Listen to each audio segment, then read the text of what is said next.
ఉడత ఊపులకు ఎవరైనా భయపడతారా? ఉడత ఊపితే ఎవరైనా భయపడతారా? ఏం శోభక్క భయపడతావా? అదే అంటున్నా. జై శ్రీరామ్, కమలం గుర్తుకే. వాళ్ళు వస్తుంటారు పోతుంటారు. అట్లా మనం పర్మనెంట్ ఉంటాం. గల్లీ నుంచి ఢిల్లీ దాకా ఎవరు ఉన్నారంటే కమలం గుర్తుంటుంది. నరేంద్ర మోడీ గారి నాయకత్వం. ఇటువంటి వాళ్ళని ఎంతమందిని చూసి నాకు ఇందాక వచ్చిన 10 ఏళ్లు టీఆర్ఎస్ పార్టీని చూసినాం. నేను అడుగుతున్నాను కాదు, మీరు ఇంటికి పోయినాక ఆలోచించు. ఒక్కరికన్నా గజ్వేల్ వాళ్ళకి డబుల్ బెడ్రూమ్ వస్తే ఒక్కసారి ఆలోచించారు మీరు. అన్న నువ్వేంది గట్లంటున్నావు? ముట్రాజుపల్లిలో మస్తు కట్టిరు కదా అని అనుకుంటారు రోజు మీరు. ముట్రాజుపల్లిలో కట్టినాయి, గజ్వేల్ గరీబ్ వాళ్ళకి రాలే. వచ్చినాయా? మా దగ్గర రాత్రిళ్ళు మల్లన్న సాగర్ కట్టి ముంచిన వాళ్ళకి 700 తీసుకొచ్చి గొరగొర గుంజుకొచ్చి అలా వారేసిరు. కానీ గజ్వేల్ లో గరీబ్ వాళ్ళు లేరా? ఇల్లు వద్దా మీకు? ఇచ్చిండా? ఆయన మాత్రం పెద్ద ఫామ్ హౌస్ కట్టుకున్నాడు, పడుకున్నాడు. ఎప్పుడైనా వచ్చిండా మీకు కష్టం వస్తే? ఎప్పుడైనా కేసీఆర్ ను చూసిర్రా? అప్పుడు నిన్న పోలీసులు పోయి నోటీస్ ఇస్తే చెప్తున్నాడు, నేను మున్సిపల్ ఎలక్షన్లలో ప్రచారంలో ఉన్నా అన్నాడు. గజ్వేల్ గాంధీ బొమ్మ కాడికి రమ్మని అడుగురి. కనబడ్డా ఎప్పుడన్నా? 12 ఏళ్ల కోలే 2 సార్లు వచ్చిండ ఈ చౌరస్తాకి. ఆయన వస్తే ఆయన కంటే ఎక్కువ మంది పోలీసు వాళ్ళు వచ్చిర్రు. పేరుతోని క్యాంప్ ఆఫీస్ కట్టుకున్నాడు 10 కోట్లు ఖర్చు పెట్టి. ఆ 10 కోట్లు మనకింత 5 లక్షలకో ఇల్లు 50, 100, 200 ఇల్లు అవుతుండే. అయినాయా? క్యాంప్ ఆఫీస్ లో ఉన్నాడా ముఖ్యమంత్రి? ఎప్పుడైనా మీ దరఖాస్తు తీసుకురాని మీ కష్టమేందో వింటా అన్నాడా? ఎవరు వస్తుర్రు? ఆయన పేరు చెప్పి దోచుకునే వాళ్ళు వస్తుర్రు. సిద్దిపేటకి వస్తాడు, పట్నంకి ఇంకొక ఆయన వస్తాడు. వీళ్ళకి రియల్ ఎస్టేట్ చేసుకోవాలి, భూములు ఎట్లా అమ్మాలి, గరీబ్ వాళ్ళని ఎట్లా బెదిరించాలనేది వాళ్ళ ఆలోచన. అంతేనా? ఇక కాంగ్రెస్ వాళ్ళు అయితే వాళ్ళు ఏం చెప్తారో వాళ్ళకే తెలియదు. ఆ ప్యాకేజ్ ఇస్తామని చెప్పారు వాడికి వచ్చి. మరి రేవంత్ రెడ్డి ముఖ్యమంత్రి అయితే మల్లన్న సాగర్ ముంపు గ్రామాలకి, ముట్రాజుపల్లిలో ఉన్న డబుల్ బెడ్రూమ్లకి 240 కోట్లు ప్యాకేజ్ ఇస్తా అని చెప్పారు. 2 రూపాయలు వచ్చినాయా?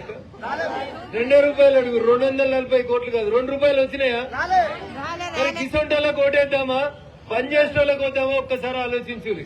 ఈ రోడ్డు మీద కూరగాయలు అమ్ముకునే మా అక్కా చెల్లెళ్ళకు కూడా ప్రధానమంత్రి స్వనిధి పథకం కింద 10,000 రూపాయలు ఇచ్చి కరోనా వచ్చినప్పుడు అవ్వ నువ్వు మిత్తికి తెచ్చుకోక పైసలు కూరగాయలు చెప్పులు కుట్టుకోవడమో ఏదైనా చిన్న వ్యాపారం చేసేటువంటి గరీబ్ వాళ్ళని కూడా ఆలోచించినటువంటి పార్టీ ఏదైనా ఉందంటే అది నరేంద్ర మోడీ గారి ప్రభుత్వం.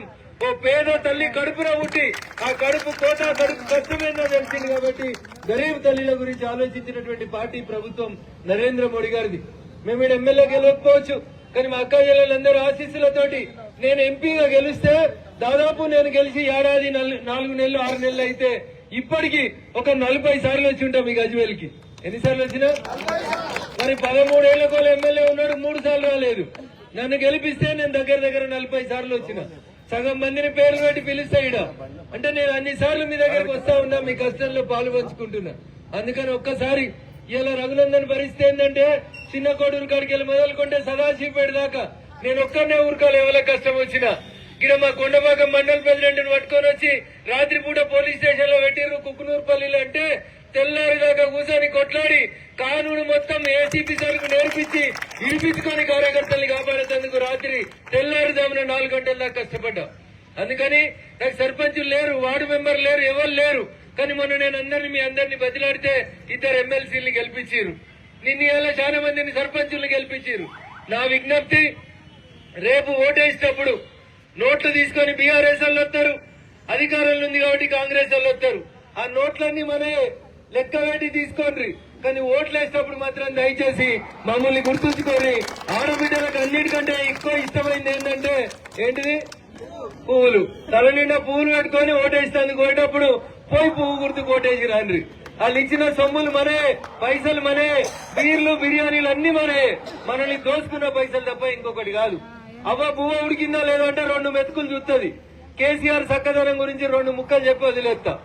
ఇగో గజ్వేల్కి నేను రింగ్ రోడ్ ఎత్తా అన్నాడు. ఏమెత్తా అన్నాడు? ఏం రోడ్డు? ఎన్ని రోజులు అయిందాక? 12 ఏళ్ళు అయింది. ఆయన 10 ఏళ్ళు ముఖ్యమంత్రి చేసి 2 ఏళ్ళు ఎమ్మెల్యే ఉన్నాడు. అయిందా అక్క రింగ్ రోడ్? అయిందా? మధ్యలో ఆగిందా? అంటే సార్ గట్లే చెప్తాడు, ఏదైనా గొప్పగా చెప్తాడు. అప్పుడు ఇక సార్ ముచ్చట చెప్తే కడుపు నిండిపోవాలన్నట్టు చెప్తాడు. ఉద్యోగాలు వచ్చినాయి గజ్వేల్ లెవెల్ కన్నా. ఎందుకు రాలేదు? గజ్వేల్ దవాఖానలో పనిచేసేటోళ్ళ నౌకరులు కూడా ఆఖరికి మా గజ్వేల్లోకి లేవు. ఎవరికిచ్చిర్రు? ఎన్ని రోజులు ఈ పక్కన ఉన్న పెత్తనం ఉండాలి? అందుకని ఒక్కసారి ఆలోచించారు. మళ్ళీ వస్తాడు నవ్వుకుంటా భుజం మీద చేసి మంచి మాటలు చెప్పేది అందుకు వస్తాడు. మీరు కూడా నవ్వుకుంటే మంచిగానే చెప్పుర్రి. బిడ్డ సిద్దిపేటకి ఎత్తుకుపోయినాయి, మత్తుగా అయినాయి, ఇక మా గజ్వేల్ని మాది మేము చూసుకుంటాం, నీ సంగతి చాలు బిడ్డ అని చెప్పాలి. చెప్తారా? చెప్పేటోళ్ళు శైలెత్తు అందరు చెప్తారా? ఇంతమంది శైలెత్తే మళ్ళా కనబడతాడా? అందుకని ఈ దారి లాస్ట్ ఇక మళ్ళీ రాకుండా చేయాలి. పోయినసారి ఎంపీ ఎలక్షన్ అప్పుడు నేను గీనే తిట్టినా మంచిగా తిట్టినా గజ్వేల్లో కడుపులున్న కోపాన్ని అంతా నేను తిట్టిపోయినారు. అవునా?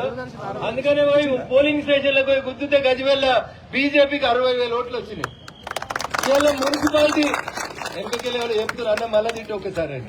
ఇక చచ్చిపోయిన బాబుని మళ్ళా చంపితే ఆల్రెడీ చచ్చిపోయిన వాళ్ళు. టీఆర్ఎస్ లేదు, ఇక లేని వాళ్ళని తింటే ఏమవుతుంది అక్క. అందుకని కాంగ్రెస్ గురించి అయితే మనం ఏం మాట్లాడుకోవాల్సిన అవసరం లేదు. ఒక మంత్రికి ఇంకో మంత్రికి పడది. ముఖ్యమంత్రి ఓ దిక్కు పోతాడు, ఉప ముఖ్యమంత్రి ఇంకో దిక్కు పోతాడు, మంత్రులు ఇంకో దిక్కు పోతారు. మీ గజ్వేల్లో కాంగ్రెస్ లేదు, సిద్దిపేటలో కాంగ్రెస్ లేదు, దుబ్బాకలో కాంగ్రెస్ లేదు. ఇక మరి యాడున్నది కాంగ్రెస్? అది యాడున్నదో తెలియదు, ఏం చేస్తున్నారో తెలియదు. అందుకని ఊర్లలో ఇంకో మాట కూడా చెప్తారు. ఏం చెప్తారు? సంసారం గతి లేకుండా ఏ చేస్తారు కానీ శుద్ధి లేకపోతే చేయరాదు. ఈ కాంగ్రెస్ వల్ల సంసారం ఎట్లుందంటే ఈ శుద్ధి లేని సంసారం. అది ఒక ఆయన అంటాడు మేము ఇందిరా మిల్లు కట్టిస్తా అంటాడు. అక్క వచ్చిందా గజ్వేల్? ఒక ఇందిరా మిల్లు వచ్చిందా? ఈ మాటలు చెప్పంటే మాత్రం రేవంత్ రెడ్డి సార్ ఆడికెళ్ళి దాకా మస్తు చెప్తాడు. అందుకని ఒక్కసారి ఆలోచించాలి మనం. ఆయన భాష మనం మాట్లాడితే మంచి మనం తొండ జరగొట్టాలి. ఎందుకంటే ఒక్క ఇందిరా మిల్లు రాలేదు కాబట్టి, తప్పు పని చేసిరు కాబట్టి, ప్రజల దగ్గరికి వెళ్ళి పైసలు లాగుతున్నారు కాబట్టి. వాళ్ళ ముఖ్యమంత్రి చెప్పిండు కదా, మన ముఖ్యమంత్రి అనుకుందాం, తెలంగాణ ముఖ్యమంత్రి చెప్పిండా? పోయినసారి ఉన్న ముఖ్యమంత్రి లంగ పని చేసిండు, మన దొరకబట్టి వాళ్ళ లాగుల తొండలు పెట్టాలన్నాడు. మరి ఇప్పుడున్న ఈయన వచ్చి 2.5 ఏళ్ల కొల ఈయన కూడా లంగ పని చేస్తుండు. పెట్టాలా మరి? అందుకని ఒకసారి ఆలోచించండి. మళ్ళీ మస్తుగా మాట్లాడుకునేది ఉంది, టైం బాగా అవుతుంది. నేను ఇంకా దుబ్బాక దాకా పోవాలి. అందుకని నామినేషన్ వేయాల్సినటువంటి అక్కలందరూ టైం చూసుకుంటా ఉన్నారు. అందుకని నామినేషన్ కంప్లీట్ చేయండి. తప్పకుండా మళ్ళీ ఇంటింటికి వస్తా. గజ్వేల్ ఎవరు గెలవాలి? ఎవరు ఏంది నన్ను అడిగిర్రు అడగలేదనుకుండా ఒక్కొక్కలం వీడున్న ఒక్కొక్కలం మనిషికి 10 ఇళ్లను కలిసి దండం పెట్టి, ఒక్కొక్కలం వీడికి వచ్చిన వాళ్ళం 10 ఇళ్లకు పోయి దండం పెట్టి పువ్వు గుర్తు కోటేపిస్తే గజ్వేల్ మున్సిపాలిటీలో భారతీయ జనతా పార్టీ అధికారంలోకి వస్తుంది.